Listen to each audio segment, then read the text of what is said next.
एक सुनहरी चिड़िया आसमान से गिरती है। उसके पंख घायल हैं।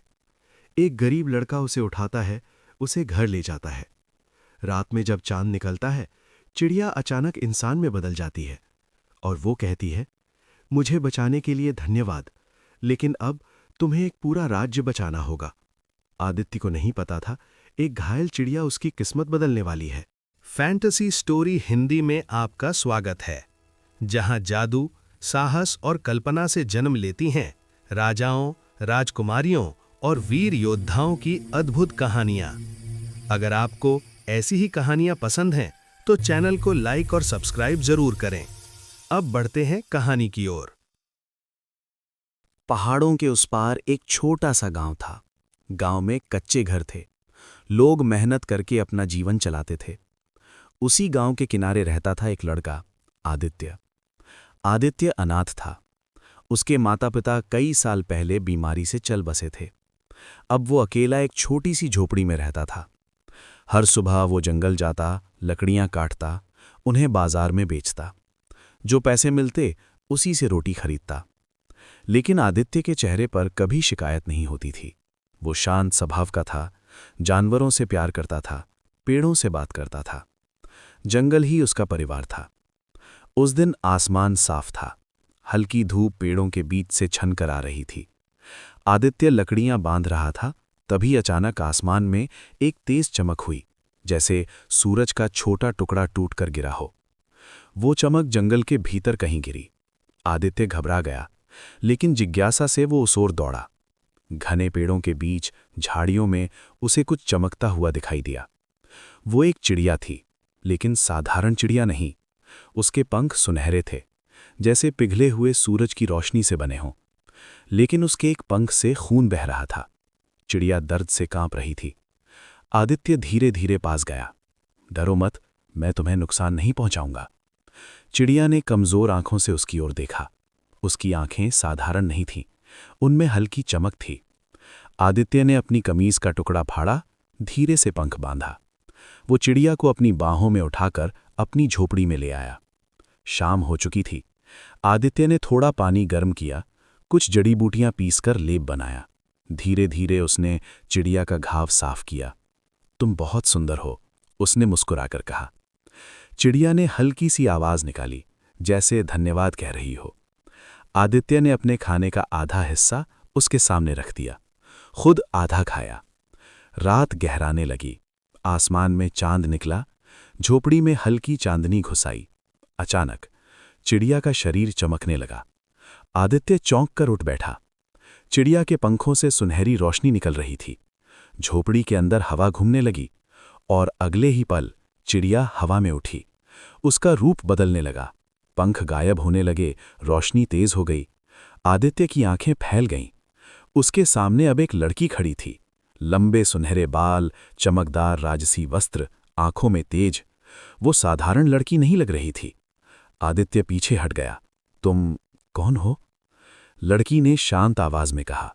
मेरा नाम है राजकुमारी आर्या। मैं सूर्यलोक की राजकुमारी हूं। आदित्य स्तब्ध रह गया। राजकुमारी? वो बोली, आज तुमने मेरी जान बचाई है।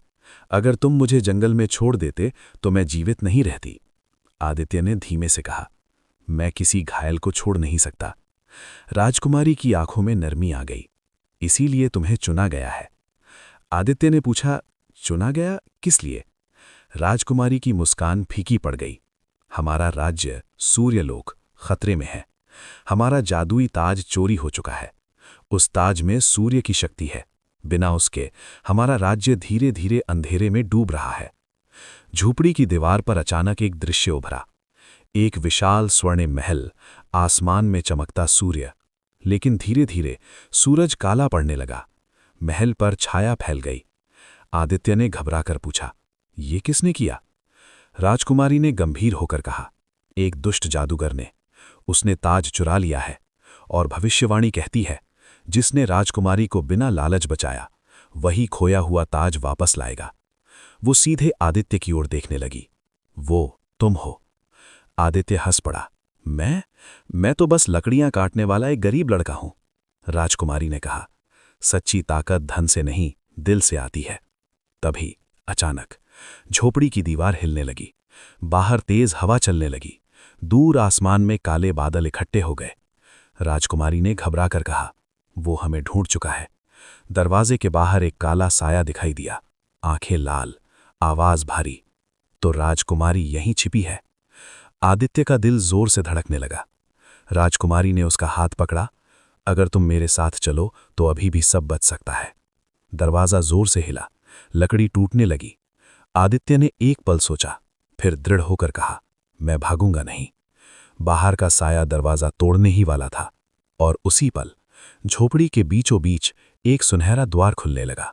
राजकुमारी ने कहा, यह सूर्यलोक का रास्ता है। दरवाजा टूट गया, काला धुआं अंदर घुसा। आदित्य और राजकुमारी सुनहरे द्वार की ओर दौड़े, और जैसे ही उन्होंने कदम रखा, दुनिया बदल गई। जैसे ही आदित्य और राजकुमारी आर्या ने सुनहरे द्वार के भीतर कदम रखा, चारों ओर तेज रोशनी फैल गई। आदित्य ने आंखें बंद कर लीं। जब उसने दोबारा आंखें खोलीं, वो अपनी झोपड़ी में नहीं था। उसके सामने एक विशाल स्वर्णिम नगर था। ऊंचे ऊंचे महल, चमकती हुई मीनारें, सड़कें जैसे पिघले हुए सोने से बनी हों। लेकिन कुछ गलत था। आसमान में सूरज था, पर उसकी रोशनी कमजोर थी। नगर के कोनों में काली परछाइयां फैल रही थीं। पेड़ों की पत्तियां हल्की मुरझाई हुई थीं। लोग डरे हुए लग रहे थे। ये है सूर्यलोक, राजकुमारी आर्या ने धीमे से कहा। आदित्य ने आश्चर्य से चारों ओर देखा। ये तो बहुत सुंदर है, फिर भी इतना उदास क्यों लग रहा है? राजकुमारी की आवाज भारी हो गई। हमारा जादुई ताज, सूर्य ताज, राज्य की शक्ति का स्रोत है। जब तक वो राजमहल के शिखर पर रहता है, सूरज की रोशनी यहाँ कभी कम नहीं होती। लेकिन ताज चोरी हो गया। आदित्य ने ऊपर देखा। महल की सबसे ऊंची मीनार खाली थी। वहां एक गोल स्थान था जहां कभी ताज रखा जाता था। अब वो स्थान अंधेरा था। राजकुमारी आदित्य को महल के अंदर ले गई। महल भव्य था। दीवारों पर सूर्य की आकृतियां बनी थीं। फर्श चमकदार था, लेकिन सैनिक चिंतित खड़े थे। जैसे ही उन्होंने राजकुमारी को देखा, वे झुक गए। राजकुमारी सुरक्षित है, एक सैनिक ने खुशी से कहा। राजा और रानी भी दरबार में आए। राजा के चेहरे पर थकान थी। उन्होंने आदित्य की ओर देखा। क्या ये वही लड़का है? राजकुमारी ने सिर हिलाया। इसी ने मेरी जान बचाई। राजा ने आदित्य के सामने आकर कहा, बेटा, तुमने बहुत बड़ा उपकार किया है। आदित्य झिझक गया। मैंने तो बस एक घायल चिड़िया की मदद की। राजा मुस्कुराए। सच्ची बहादुरी वही होती है जो बिना नाम के की जाए। लेकिन तभी दरबार की खिड़कियों से काला धुआं अंदर घुसने लगा। आसमान अचानक और अंधेरा हो गया। एक भारी आवाज गूंजी, ताज मेरे पास है और सूर्यलोक अब मेरा होगा। जादूगर प्रकट हुआ, इस बार पहले से बड़ा और शक्तिशाली। उसकी लंबी काली चादर हवा में लहरा रही थी। उसकी हथेली में सूर्य ताज था, लेकिन वो चमक नहीं रहा था। उस पर काली परत चढ़ी हुई थी। राजकुमारी चिल्लाई, उसे वापस करो। जादूगर हंसा। जब तक ये ताज मेरे पास है, तुम्हारा सूरज कमजोर रहेगा। उसने ताज को हवा में उठाया। पूरा नगर कांप गया। कई मीनारों की रोशनी बुझ गई। लोग घबराने लगे। आदित्य ने पहली बार डर महसूस किया, लेकिन उसने पीछे कदम नहीं लिया। उसने जादूगर की आंखों में देखा। जादूगर ने उसे घूरा। तो ये है वो गरीब लड़का। तुम सोचते हो तुम ताज मुझसे ले सकते हो? आदित्य ने धीमे लेकिन साफ स्वर में कहा, मैं कोशिश जरूर करूंगा। दरबार में सन्नाटा छा गया। जादूगर हंसा।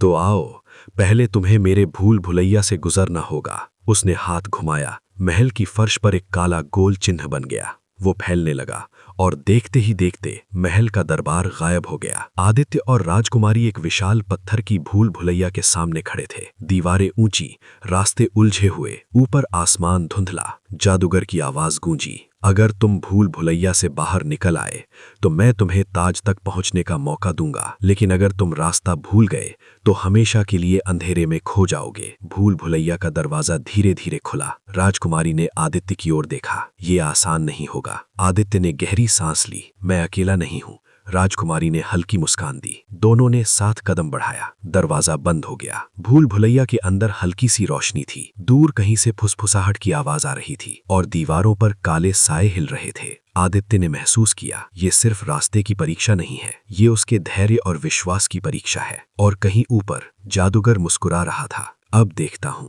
दिल की ताकत कितनी दूर जाती है। भूल भुलैया का दरवाजा बंद होते ही चारों तरफ सन्नाटा छा गया।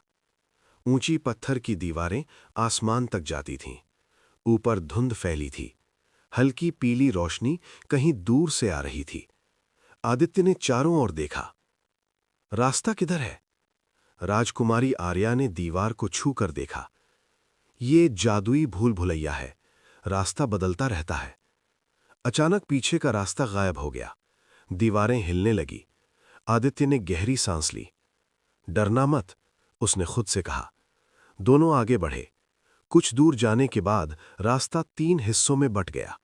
बाईं ओर हल्की रोशनी थी, दाईं ओर हवा की आवाज, बीच वाला रास्ता अंधेरा। राजकुमारी बोली, अंधेरा डराता है, लेकिन हमेशा गलत नहीं होता। आदित्य ने ध्यान से सुना। तभी जादूगर की आवाज गूंजी, गलत रास्ता चुनोगे तो हमेशा के लिए खो जाओगे। आदित्य ने आंखें बंद की। उसे याद आया, जंगल में वो रास्ता नहीं, पेड़ों की खुशबू पहचानता था। उसने गहरी सांस ली। उसे हल्की गर्म हवा महसूस हुई जो बीच वाले अंधेरे रास्ते से आ रही थी। हम बीच से जाएंगे, उसने कहा। राजकुमारी ने सिर हिलाया। दोनों अंधेरे रास्ते में बढ़े। कुछ दूर चलते ही अचानक सामने उजाला फैल गया। आदित्य चौंक गया। वो फिर अपने गांव में खड़ा था। उसकी झोपड़ी सामने थी। दरवाजे पर बाजार का मालिक खड़ा था। आदित्य, वो चिल्लाया, तुम पर बहुत कर्ज है। अगर पैसे नहीं दिए तो तुम्हारी झोपड़ी ले लूंगा। आदित्य का दिल कांप गया। उसे याद आया, सच में वो कर्ज में था। राजकुमारी ने धीरे से कहा, यह असली नहीं है। लेकिन दृश्य इतना सच्चा लग रहा था कि आदित्य का मन डगमगाने लगा। बाजार का मालिक फिर बोला, राज्य बचाने चले हो, पहले अपना घर तो बचा लो। आदित्य की आंखों में आंसू आ गए। उसे लगा वो वापस लौट जाए, लेकिन तभी उसे राजकुमारी की वो बात याद आई, सच्ची ताकत दिल से आती है। आदित्य ने गहरी सांस ली। मेरा घर मिट्टी का है, लेकिन मेरा विश्वास मजबूत है। उसने उस दृश्य की ओर कदम बढ़ाया। जैसे ही उसने हाथ बढ़ाया, पूरा दृश्य धुएं में बदल गया। गांव गायब, झोपड़ी गायब, भूल भुलैया फिर सामने थी। राजकुमारी मुस्कुराई, तुमने भ्रम को पहचान लिया। अचानक दीवारों पर हल्की सुनहरी रेखाएं चमकने लगी। भूल भुलैया का एक हिस्सा टूटकर खुल गया। दूर कहीं से हल्की रोशनी आई। भूल भुलैया के बीचों बीच एक पत्थर का चबूतरा था। उस पर एक छोटा सा प्रकाश बिंदु चमक रहा था। राजकुमारी ने धीरे से कहा, यह सूर्य ताज की शक्ति का हिस्सा है। आदित्य ने उसे छूने की कोशिश की। जैसे ही उसने हाथ बढ़ाया, एक काली आकृति दीवार से निकली। वो जादूगर की परछाई थी। अभी नहीं, आवाज गूंजी। परछाई ने आदित्य को पीछे धकेला। राजकुमारी गिरते गिरते बची। आदित्य ने साहस से खड़े होकर कहा, हम हार नहीं मानेंगे। परछाई हंसी, तुम भूल भुलैया से बाहर निकल भी जाओ तो ताज तक पहुंचना आसान नहीं होगा। धीरे धीरे परछाई गायब हो गई, लेकिन उस छोटे प्रकाश बिंदु से एक सुनहरी किरण आगे की ओर फैल गई, जैसे रास्ता दिखा रही हो। राजकुमारी ने कहा, देखो, ताज अभी भी हमें बुला रहा है।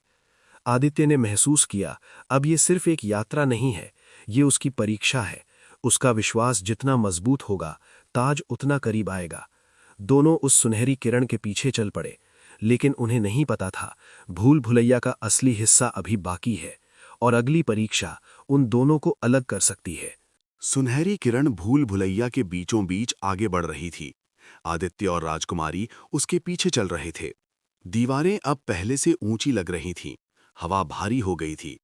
अचानक जमीन हिली। दोनों के पैरों के नीचे दरार पड़ गई। सावधान! राजकुमारी ने चिल्लाया। लेकिन इससे पहले कि आदित्य उसका हाथ पकड़ पाता, जमीन 2 हिस्सों में बंट गई। राजकुमारी एक ओर गिर गई, आदित्य दूसरी ओर। बीच में गहरी खाई बन गई। आर्या! आदित्य चिल्लाया। उसकी आवाज गूंजकर लौट आई। राजकुमारी उठी। मैं ठीक हूं, उसने जवाब दिया। लेकिन दोनों अब अलग अलग रास्तों में फंस चुके थे।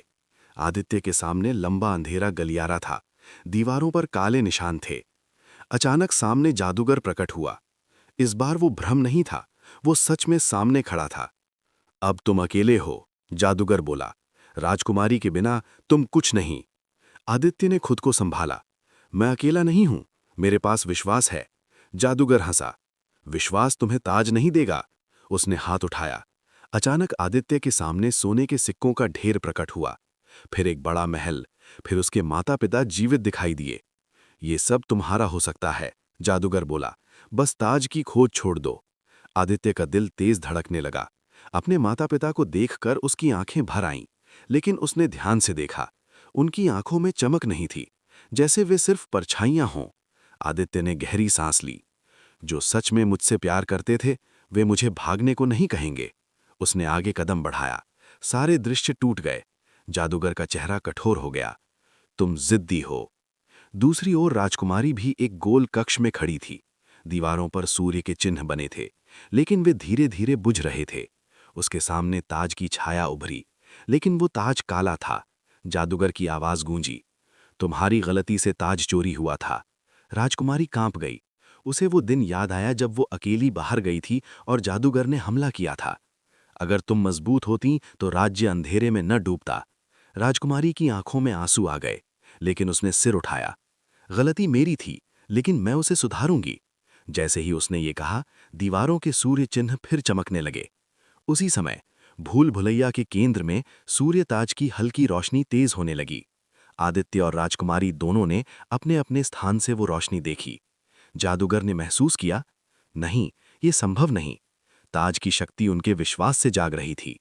आदित्य ने जोर से कहा, आर्या, हम डरेंगे नहीं। राजकुमारी ने भी उत्तर दिया, हम साथ हैं।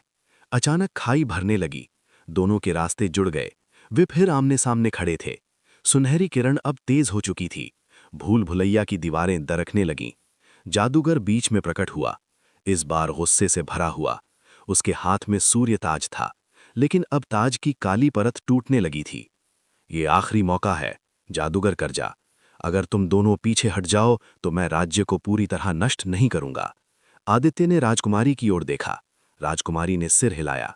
दोनों ने एक साथ कहा, हम पीछे नहीं हटेंगे। ताज से अचानक तेज प्रकाश निकला। जादूगर पीछे हट गया। भूल भुलैया की दीवारें गिरने लगीं। दूर सूर्यलोक का महल दिखाई देने लगा। अब अंतिम टक्कर बाकी थी। ताज उनके सामने था और जादूगर पूरी शक्ति के साथ तैयार। भूल भुलैया पूरी तरह टूट चुकी थी। पत्थर की दीवारें गिरकर धूल बन रही थीं। बीच में खुला आकाश दिखाई देने लगा। दूर सूर्यलोक का महल चमक रहा था, लेकिन उस चमक के सामने जादूगर खड़ा था। उसके हाथ में सूर्य ताज था। ताज से काली और सुनहरी रोशनी एक साथ निकल रही थी। आदित्य और राजकुमारी आर्या उसके सामने खड़े थे। हवा भारी थी। आसमान में सूरज आधा ढका हुआ था। जादूगर गरजा, तुम दोनों ने बहुत कोशिश की, लेकिन ताज की असली शक्ति तुम संभाल नहीं पाओगे। उसने ताज को सिर के ऊपर उठाया। अचानक काला तूफान उठा। हवा तेज हो गई। सूर्य की रोशनी और कमजोर पड़ने लगी। राजकुमारी घुटनों पर गिर पड़ी। आदित्य भी पीछे धकेल दिया गया। जादूगर बोला, ताज लेने के लिए तुम्हें इसकी अग्नि सहनी होगी। ताज से तेज आग जैसी रोशनी निकल रही थी।